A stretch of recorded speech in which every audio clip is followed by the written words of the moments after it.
Hello all of you, welcome back to Shikha biology classes. Today's topic is phylum Coelenterata. Animal kingdom में आज हम Coelenterata पढ़ेंगे.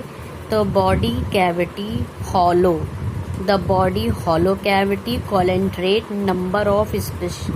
कोलेंट्रेट मतलब Coelenterata species about 10,000 species also known as Cnidaria. देखिए अगर हम इनकी बात करें तो इनकी जो बॉडी कैविटी होती है वो एकदम हॉलो होती है. आपकी स्क्रीन पर डायग्राम आ गया होगा कि आप देखिए वहाँ पर इनकी जो बॉडी कैविटी होती है इनकी हॉलो होती है, मतलब अंदर कुछ नहीं होता है, खोखली गुहा पाई जाती है जिसे हम हॉलो कैविटी कहते हैं. Number of species about 10,000 species, 10,000 species इनमें देखने को मिलती हैं. आल्सो नोन एज नाइडेरिया, इसको हम नाइडेरिया भी कहते हैं. All are aquatic mostly marine. Diploblastic ये कैसी होती हैं? एक्वेटिक होती हैं यानी जलीय होती हैं. मोस्टली मैरीन यानी कि समुद्री होती हैं. इनकी जो सतह होती है, जो स्तर होता है बॉडी का, मतलब बॉडी कैविटी का जो स्तर होता है वो डिप्लोब्लास्टिक होता है यानी ये द्विस्तरीय होती हैं. एक तो एक्टोडर्म, दूसरी एंडोडर्म.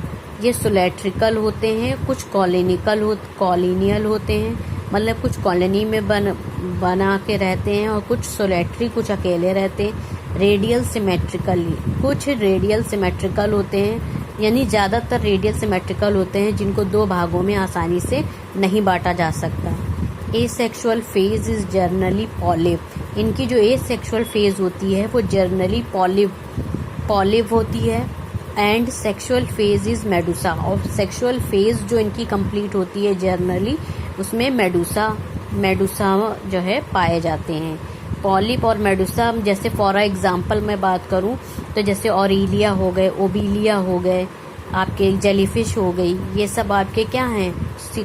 सिलेंट्रेट हैं जिसमें सेक्सुअल फेज मेडुसा और एसेक्सुअल फेज पॉलिप कहलाती है.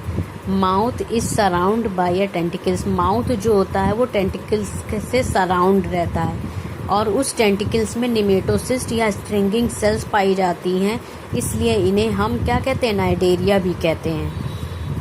ये इस कैरेक्टर क्या लिखा है? Is the most characteristic features of this phylum. इस फाइलम का सबसे इम्पॉर्टेंट कैरेक्टर फीचर्स ये है कि इसमें निमेटोसिस्ट पाई जाती हैं जिसे हम स्ट्रिंगिंग सेल्स भी कहते हैं और इसे हिंदी में दंश कोशिकाएं कहते हैं.